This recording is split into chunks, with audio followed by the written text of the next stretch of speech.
Gary Bettman used the word distraction multiple times in that quote, and thank you to Elliot Friedman for that. Tammy Sutherland. Oh, announcing it during Pride Month is one thing. That's a whole other thing. I won't even get there. But, I mean, it's always easy not to do nothing.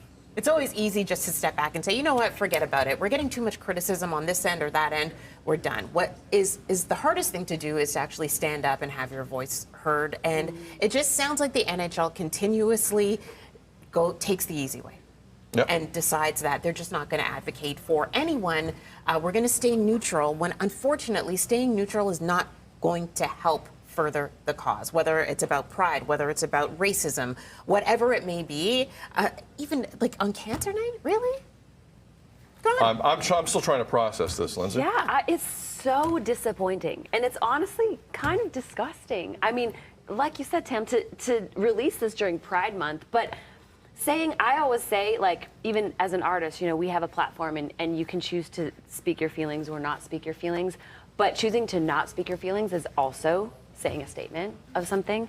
And it is really sad. It is really, really sad that the NHL is just choosing to back out. It's like, my goodness, as an organization, you can't take a stance and you know, talk about things that are important, so you're just gonna back out of the fight altogether. It's disgraceful. I completely agree with you. First off, I know everyone's angry at Gary Bettman, and to a certain extent, so am I. He is a shield for ownership, and there are some owners in that league that didn't want to do it anymore. Period. We don't know which ones. That's for Gary to stop us from knowing. But I guarantee you, there were owners in that Board of Governors room who were like, I don't want to have this controversy anymore.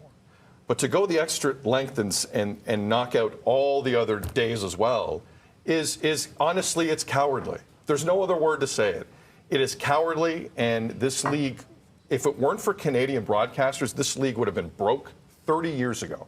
Because that's the only reason this league makes any revenue. This league doesn't make revenue because of decision makers. This league doesn't make revenue because of TV ratings in the States. This league doesn't make revenue because of any progressive thought whatsoever. This league makes money because Rogers gave it $5 million or $5 billion. That's why this league makes money.